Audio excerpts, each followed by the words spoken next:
They are running scared right now. And they should be, because stuff is about to hit the fan. I don't know if you've been enjoying your weekend. You had a great weekend. You weren't really paying attention to what's going on in the economy right now. It is bad. So this morning, we had Janet Yellen, the Treasury Secretary, come out and say one thing. And then a few hours later, sources saying now that the Treasury is going back on that and going to say something completely opposite. You know that's bad news. Within the same few hours, there's a major pivot on monetary policy. So what in the world is going on? Well, if you haven't been paying attention, late Friday, of course, we saw the collapse of Silicon Valley Bank. Basically, all of these investments in treasuries and other things had dried up, and bank collapsed, and all of these Silicon Valley venture, startups and venture capital companies had a lot of money in Silicon Valley Bank, and they lost it all. And the FDIC and the Treasury stepped in and said, no, those people with deposits are safe up to $250,000, but beyond that, sorry, you're screwed. And the average deposit was $2.2 million in these accounts. Now, the big concern, of course, is the contagion factor, because as we've been warning here on this show for months, there could be runs on the bank like we're already seeing in Africa. We're already seeing in some European countries, and now starting to see concern about runs on the bank inside the United States, specifically Wells Fargo, a lot of the big banks. So what's going on here? Well, the real secret is that the emperor has no clothes. The FDIC, right, the Federal Deposit Insurance Corporation, which is basically the insurance version of the federal government insuring your bank deposits. You know, whenever you go into a bank, it says FDIC insured.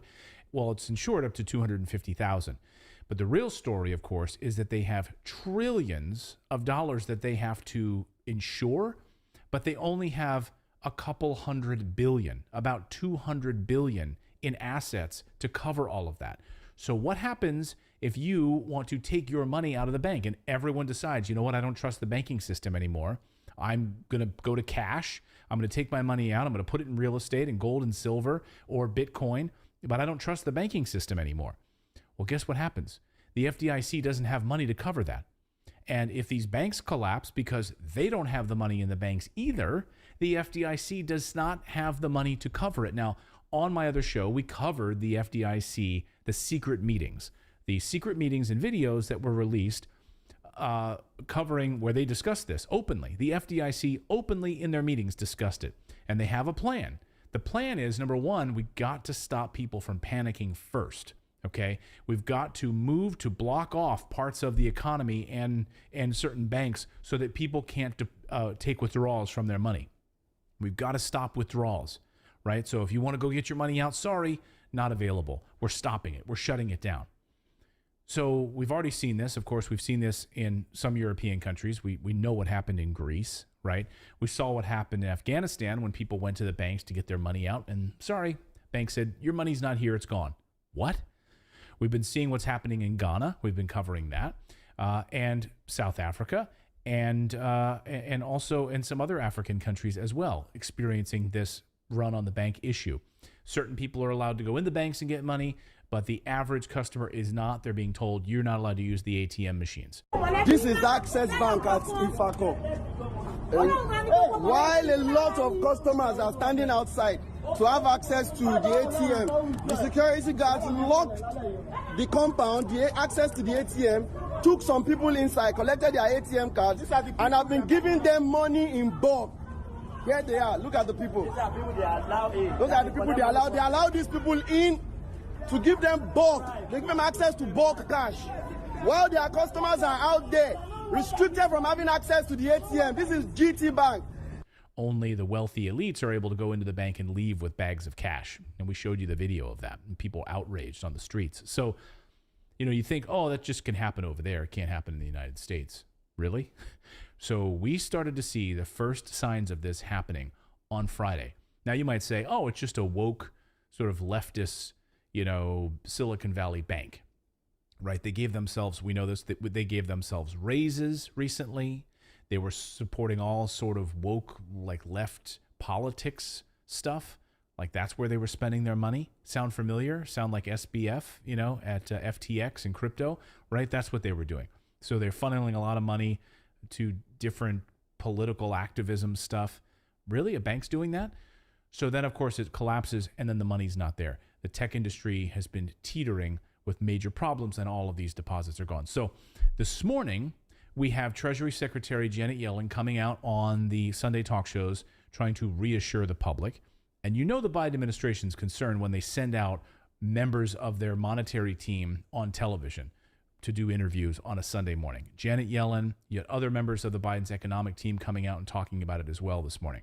So she comes out and this morning she says, we're going to look at trying to make sure that the depositors are taken care of, but we are not going to bail out this bank. We're not bailing them out. What? Whoa, okay. So get ready. Get ready for runs on the bank, right? People saying, whoa, wait a second. Is my bank even solvent? What about Wells Fargo? What about Bank of America? They sound like they're big, but remember Lehman Brothers? So, of course, this is happening on a weekend. And now the FDIC, in their meeting specifically said when they issue this red alert, they need to do it on a Friday night. So that if and when we do have to have that announcement on Friday night, ideally Friday night, that people are in a position to receive it, understand it, and say, yeah, that works. They want to do it on a Friday night, and they game planned it. Their plan is, here it is, in paper, we will announce this on a Friday night. Why? Because banks are closed. So people can't go get money out. If they wanted to, they'll have all weekend to kind of stew in their own filth and thinking, oh my God, my money's gone.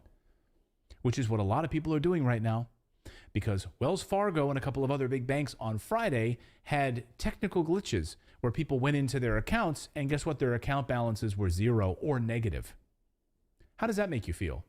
Oh, I just want to go check on my account at Wells Fargo.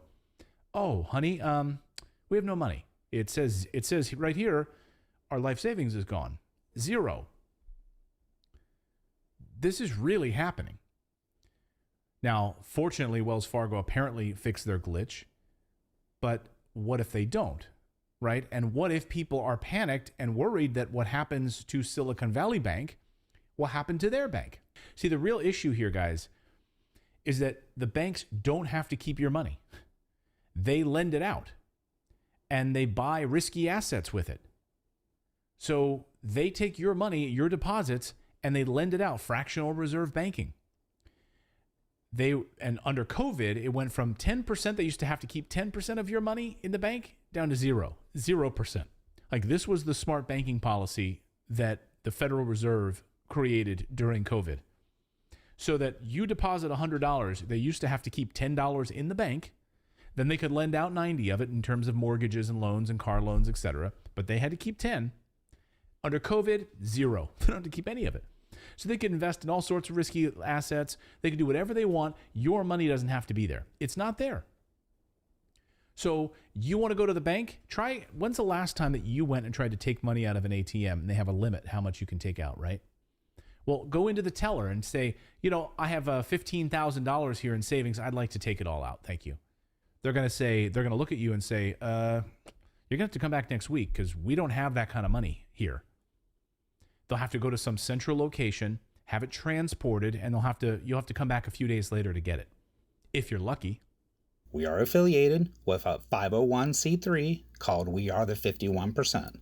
This is based off of all the good people in the world giving extra effort to have a better way of life. You can donate, sponsor, or even make a tax-deductible payment to help these children to get food so no child goes to sleep hungry. How you can help is to go to our website, matt55.com. You go to the bottom right-hand corner of the video, then click the button that says Retail Customers.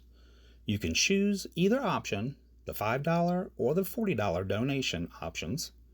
Either click the Add button below the dollar amount of which one that you choose. Then the next page, choose the quantity of the donation amount. For example, if you'd like to donate $1,000, then you can change the quantity amount to $200. Then click the Checkout button in the bottom right-hand corner, and then on the next page, enter your credit card information, name and address. We will send you out a receipt for the amount so you can write this off as a donation on your taxes or also on your business taxes. Remember, our main goal is $1 million to help sponsor 20,000 children. 1 billion people in the world will lose their life due to starvation due to the famine that has already begun by 2025. In case I don't see ya, good afternoon, good evening, and good night. Yeah.